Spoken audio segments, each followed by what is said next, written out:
Tuwing may duty at detailed ako sa basura, it means itong basura,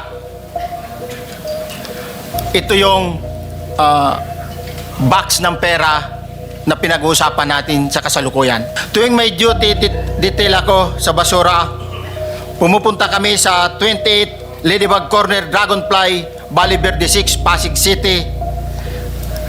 Tagabuhat lang ako ng malita ng basura. Ang ibig sabihin ng basura ay malita na may lamang pera. Ang bawat malita ay may lamang humigit kumulang 48 million pesos. Tuwing may duty detail sa basura, may pumupunta na tao na magde-deliver ng basura at nire-receive ni John Paul Estrada at Mark Tiksay. Dumidiretso kami sa basement upang maibaba ang nasabing basura at dalhin sa unit ni Congressman Saldico sa 56th floor sa nasabing lugar. Bago ibaba ang nasabing basura, ito ay bawas na. Halimbawa, nag-akyat kami ng 46 na malita. Ibababa lamang namin ay 35 malita para i-deliver sa bahay ni House Speaker Martin Romualdez sa 42 McKinley Street. Humigit kumulang 3 beses ako mismo ang nag-deliver ng basura sa bahay ni Congressman Saldico. Mas maraming pagkakataon na nagde-deliver kami ng basura sa bahay ni Speaker Romualdez. Minsan namumonitor ko doon sa group chat namin, may basura tayo deliver. Kaya nalalaman ko yung movement ng tropa, kung ano yung sinasabing basura ng delivery. Pag nangyayari yan, sir, pag hindi ako duty, may makadetail talaga sa basura na yan. Basta may deliver lang namin yung mga basura doon sa bahay, wala na kaming ano nun, Your Honor.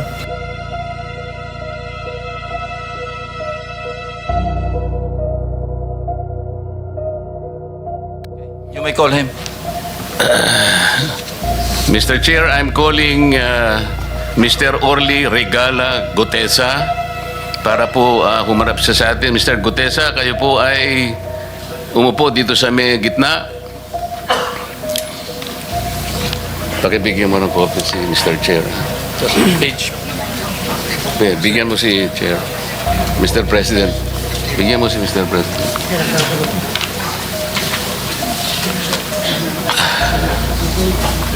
Manatili ka muna nakatayo kasi nunumpa ka.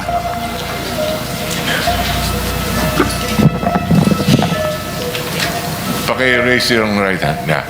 Do you swear or affirm to tell the truth, the whole truth, and nothing but the truth in this proceeding? Yes, sir.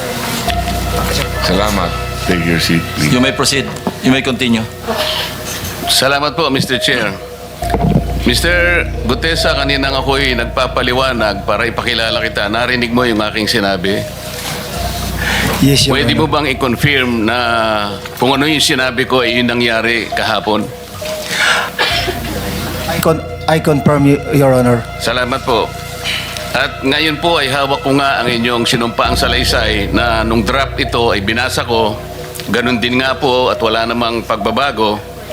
At gusto ko lamang pong sabihin ninyo na mayroong pirma sa ibabaw ng pangalang Orly Regala Gutesa. Kayo po ba ang nagpirma nito? I confirm, Your Honor. At gaya po ng sinabi nyo sa akin kahapon, voluntaryo ninyong ginawa ito at wala namang namilit sa inyo. At katotohanan yan, ako nga po ay ininyayahan nyo para makita ko yung inyong salaysay. Yes, Your Honor. Ito po ay pinanotaryo ninyo. Nakikita ko rin po. Totoo po ba itong notaryong ito? Totoo po, Your Honor. Okay. Ngayon, kayo na po ang magbasa para sa ganun ay marinig po ng buong kapulungan. Pwede po niyong basahin ang inyong salaysay. Maraming salamat, Your Honor. Mr. Chair, can he proceed? He may proceed. Ako po'y nagpapasalamat sa pagkakataong ito. Sa Senate Blue Ribbon Committee, Senador Ping Lacson, sir.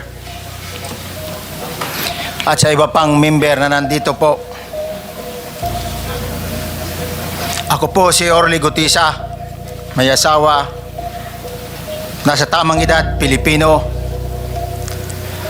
makatapos makapanumpa na ngayon sa umiiral na batas ay nagsasaad at naglalahad ng gaya ng mga sumusunod. Ako po ay lumabas upang magsalita sa isyu na ito.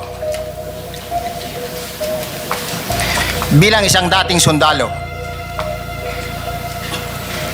inaalay ko ang aking buhay para sa ating bansa. Sa pagkakataong ito, nagdesisyon akong magsalita at maglabas dahil ayokong maging masama ang kinabukasan ng aking mga anak, apo ko sa darating na panahon. Ayoko pong naririnig ko at napapanood ko sa pagdinig ng Blue Ribbon Committee at ngayon ko po napagdugtong-dugtong yung naging partisipasyon ko po sa anomalya at korupsyon na ginawa at lumalabas sa hearing na ito. Yung palang pera na binubuhat namin at dinedeliver mula sa masamang gawain na nagdulot ng baha na ikinamatay ng tao at imbes na gamitin ang pera sa edukasyon, medikal at programa na mapunta lamang pala sa bulsa ng mga politiko. Mabigat po sa akin magsalita dahil may pamilya ako. 4 ang anak ko, nag-aaral pa. May asawa ako at nangangalaga sa aking mga anak at marami akong kasama sa operasyon na may kinalaman sa ibabahagi ko sa inyo. Nagtatrabaho lang po kami ng mga kasama kong sundalo sa Philippine Marines. Huwag sana isipin na aking mga kasama na nagtatraidor ako. Ako sa aming trabaho at pinagsamaan dahil pare-parehas kaming may pamilya at gusto lang naman naming ayusin ang kinabukasan ng bawat isa. Wala akong iniisip na kapahamakan para sa kanila, bagkus ang gusto ko lang maayos ang kinabukasan ng bayan at lahat kami. Noong December 5, 2004, na-hire ako bilang security consultant sa Ako Bicol Party List or AKB kay Congressman Saldico. At nasimula ang duty ko kay Congressman Saldico. Bawat umaga, nagre-report ako sa BGC sa Horizon, sa Bonifacio Global City, kung saan nakatira si Kong Saldico. Tuwing may duty at detailed ako sa basura, it means itong basura, ito yung box ng pera na pinag-uusapan natin sa kasalukuyan. Mr. Gutesa, mag-stick ka lang sa binabasa mo. Huwag ka nang nag-a-adlib. Ay. Kung ano yung nandito, basahin mo lang. Yes, Your Honor. Tuwing may duty detail ako sa basura, pumupunta kami sa 28 Ladybug Corner, Dragonfly, Valle Verde 6, Pasig City. Tagabuhat lang ako ng malita ng basura. Ang ibig sabihin ng basura ay malita na may lamang pera. Ang bawat malita ay may lamang humigit kumulang 48 million pesos.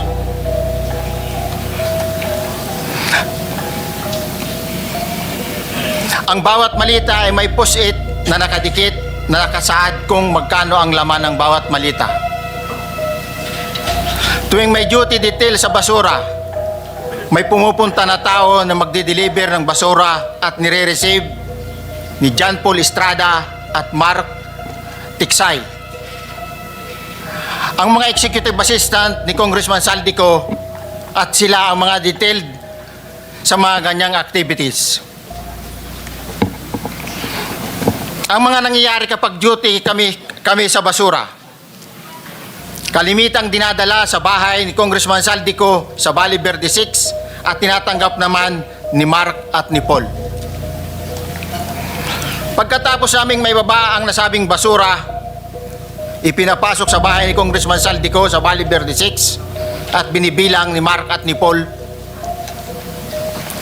Alam ko na ang laman ng malita ay pera sapagkat nakita ko si Paul na binuksan ang malita at inilabas ang laman para bilangin. Ang isang ehemplo na nagdala ng pera ay si Congressman Eric Yap ng AXIS Party List.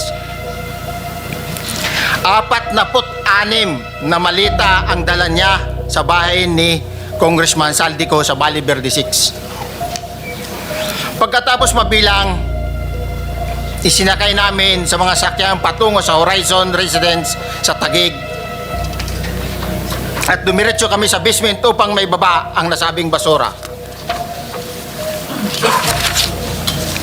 Bago ibaba ang nasabing basura, ito, Merong napuputol sa binabasa mo eh. Huwag kang magmadali. Huwag kang magmadali. naputol na, Ulitin mo yung paragraph 20. wala na akong, hindi ko makita na putol na siya.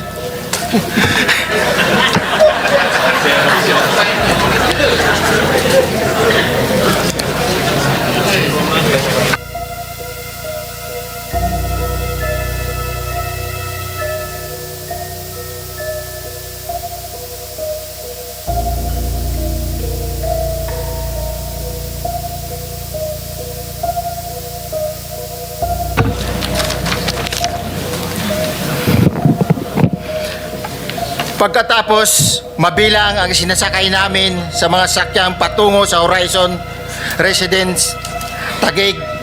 Pagdating sa Horizon Residence, dumidiretso kami sa basement upang maibaba ang nasabing basura at dalhin sa unit ni Congressman Saldico sa 56th floor sa nasabing lugar kung saan siya nakatira. Bago ibaba ang nasabing basura, ito ay bawas na. Halimbawa, nag-akyat kami ng 46 na malita. Ibababa lamang namin ay 35 malita para i-deliver sa bahay ni House Speaker Martin Romualdez sa 42 McKinley Street, Taguig. Ang labing isang malita ay naiwan sa taas ng 56th floor sa Horizon Residence. Humigit kumulang 3 beses ako mismo ang nag-deliver ng basura sa bahay ni Congressman Saldico sa Horizon Residence at sa mga bahay ni Speaker Romualdez sa 42 McKinley Street, Taguig. Mas maraming pagkakataon na nagde-deliver kami ng basura sa bahay ni Speaker Romualdez at sa bahay ni Congressman Saldico dahil iba-iba kaming mga nakadetailed na close-in, backup at advance party na nagkakaroon ng rotation. Sa huli, ako po ay nagnanais na mapasailalim sa Witness Protection Program dahil alam ko po nanganganib ang buhay ko at ang aking pamilya sa ginawa kong paglalahad na ito. Sa katotohanan na ang lahat ay nilagdaan ko, ang salaysay na ito ay kusang loob at walang anumang pamimilit at bunsod lamang ng hangarin matulungan ang ating bansa. Ito po ay nilagdaan ko, Your Honor. Thank you, Orly. Before you proceed, meron lang ako papakitang litrato sa iyo, no? I-confirm mo, kasama na rin si Bryce, kung yan ba si Paul na binabanggit mo. I confirm, Your Honor. Yun nga po, Your Honor. Siya po. Okay, so, yeah, for the record, andito po yung litrato nung binabanggit na si Paul. Ang palyado nito.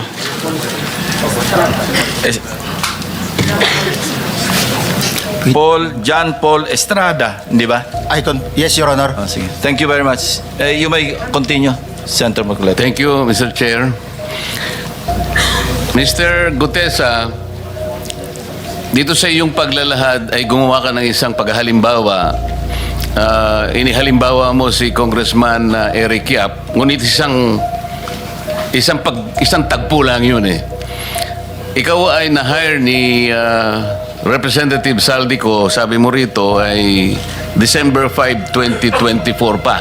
Yes, Your Honor. Sa pagkakaalam mo, Mga ilang beses kayong gumagawa ng bagay na ito. Ibig sabihin, yung pagdi-deliver ng pera, sa natatandaan mo, gaano kadalas ang pagdi-deliver? Kasi ang ginawa mo kanina ay isang example lang. Pwede mo bang ipaliwanag? Your Honor, minsan kasi pag-duty kami, na ang actual ko na delivers talaga sa bahay ni Congressman Romualdez is 3.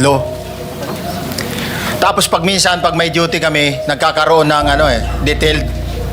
Minsan namomonitor ko doon sa group chat namin, may basura tayo deliver. Minsan namomonitor ko siya is 3 times a week ang delivery doon sa Forbes, sa bahay ni Kong Romualdez. Yung pera minsan nanggagaling lang doon sa horizon sa taas, ibinababa.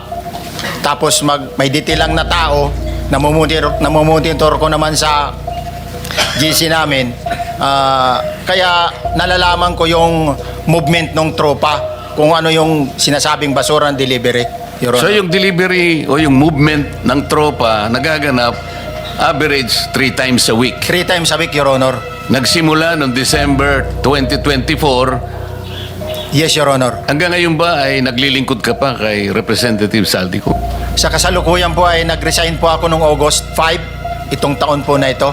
So, maliwanag ba ang ibig mong sabihin para sa kapulungan ito ay nag-a-average ng 3 beses sa loob ng isang linggo ang pagdi-deliver ng pera kay Representative Saldico at tuloy-tuloy naman doon sa bahay ni former Speaker Martin Romualdez sa ganong rate, ganong beses, 3 beses sa loob ng isang linggo. Yes, Your Honor. Magmula December 2024 hanggang ikaw ay mag-resign noong August 2025, this year. Yes, Your Honor. Mr. Chair, Senator Marcolita, short Yes. interjection. With the permission of Senator Marcoleta. Thank you, may Mr. proceed. Chair. May maibigay ka ba na pangalan?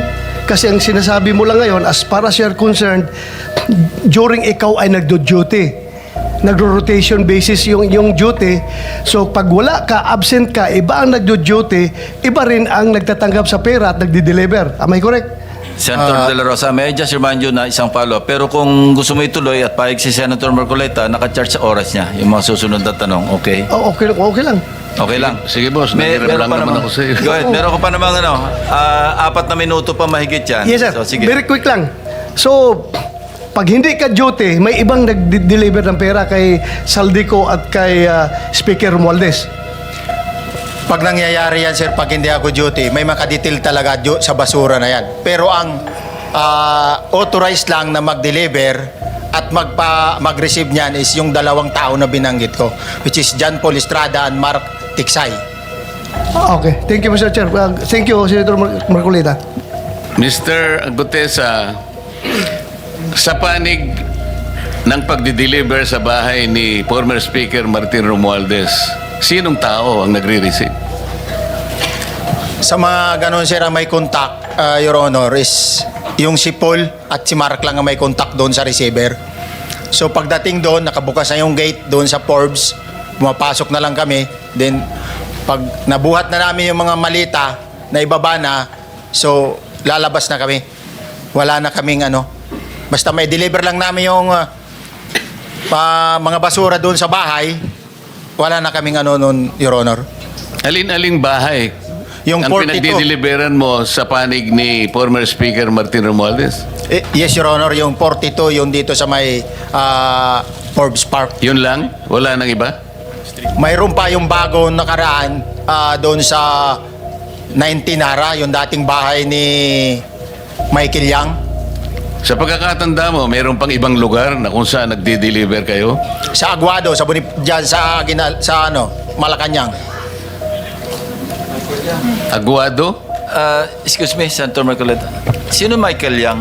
Yung dating sa Pugo yata yon. Sa? Yung dating sa Pugo. Yung Michael Yang. dating bahay ni Michael Yang.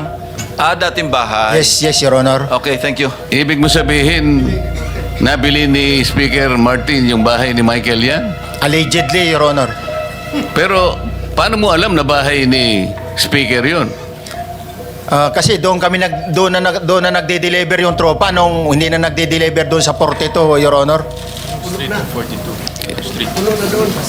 Ngayon, sinasabi mo meron kayong chat. Nagagamit mo yung chat para ma-monitor mo yung rate ng delivery at kung sino-sino yung nagdi-deliver? During the time nung nandoon pa ako, Your Honor. Mr. Chair, salamat po at baka meron pa pong Thank you. gustong Yeah, itanong ating may mga kasama. papakita pa ako isang litrato pa, no? Identify mo lang siya. Sino yan? Mark Tiksay, Your Honor. Meron pa ba nakakakilala sa kanya bukod sa'yo? Dito? Wala. Nabanggit kasi ni Engineer Alcantara rin dito eh. Sa salaysay mo noong September 23, sinasabi mo, hindi ko po siya na-meet during pagdadala.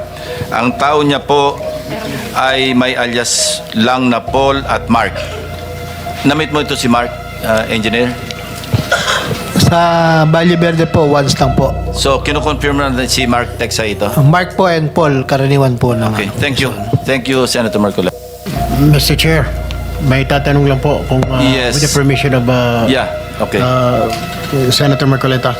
Mr. Orly, sabi niyo po 46 na maleta na nagkakalaman po ng 48 million bawat isa. Tama po ba? Based doon po sa level nung malita na nakita ko, Your Honor. Paano po nalaman ninyo na 48 million po ang laman ng bawat isa? Kasi bawat malita po, mayroon siyang post-it na nakalagay, may sign na 48. Lahat po yun may 48. Yes, Your Honor. So, yung 46 maleta, 48 million ang laman ay nagkakahalaga po ng 2.2 billion. Alam niyo po ba yan kung 3 times a week ang sinasabi ninyo ang delivery? Based sa my experience, doon lang ako naka-experience ng 46 nung time na yon, Your Honor. Hindi naman po every week or monthly ito.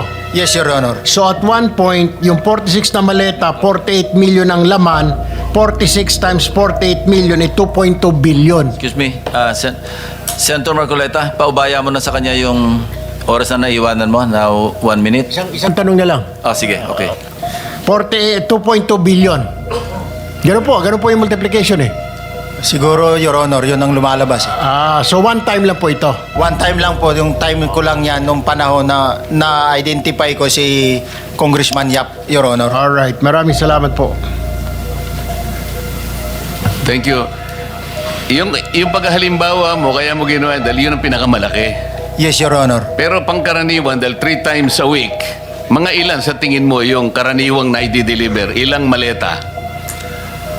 Usually, pag nanggagaling na sa Horizon, na idine-deliver na doon sa Forbes, minsan mayroong 15 or kaya 18 ang malita. Pero yung malalaking malita yon na nagre-rate yung bawat malita, minsan mayroong 48, may 50. Sa mga tweet, Mr. Gutes, pangkaraniwan, 15 to 15 to, Your Honor?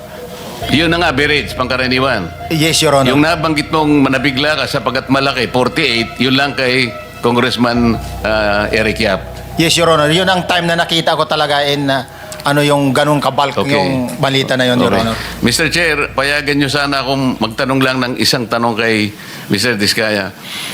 Mr. Diskaya, naalala mo, nagkaroon ka ng supplemental affidavit na binasa mo dito. Medyo mahaba pa nga di ba?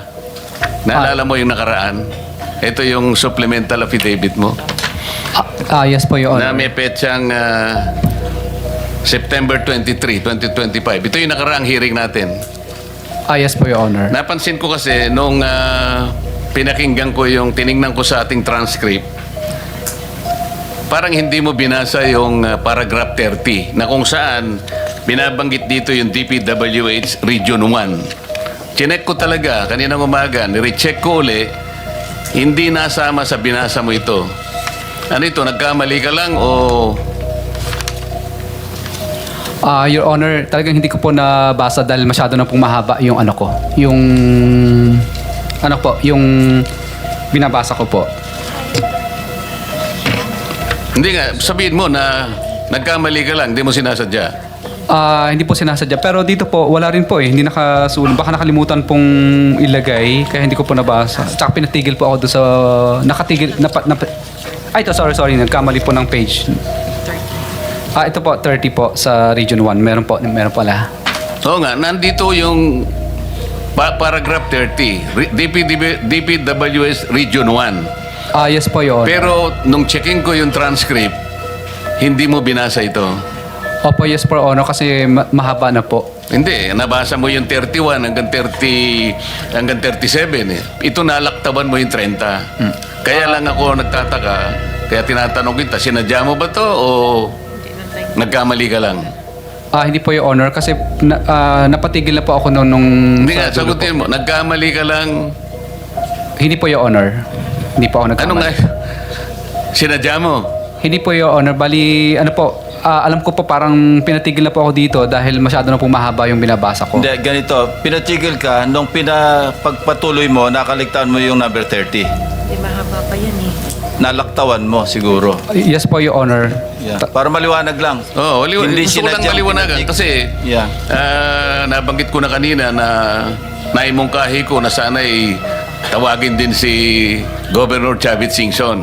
Baka ka kung may connecta doon sa ano mo, baka ka kung sinadya mo. Ngayon, kung sasabihin mong nagkamali ka lang, tatanggapin ko yon. Your Honor, hindi po ako nagkamali. Naalala po, hindi lang po nabasa. Okay. Salamat, Mr. Chair. Ang susunod po ay si Senator Risa Hontiveros. You may have the floor. Salamat po, Mr. Chair. Isa munang follow-up question kay Ginoong Guteza. Paano niyo po nalaman na bahay yun ni Michael Yang? Kasi dati po, may mga security po na kasama na ko na dati is doon po yung bahay ni Michael Yang eh. Mga security na dati niyong kasama na nung panahong iyon ay security ni Michael Yang, nung panahong bahay niya yon. Yes, Your Honor. Salamat po, Ginoong Guteza. Ngayon, Mr. Chair, narinig natin kanina yung testimonya ni Yusek Bernardo na Yusek for Regional Operations.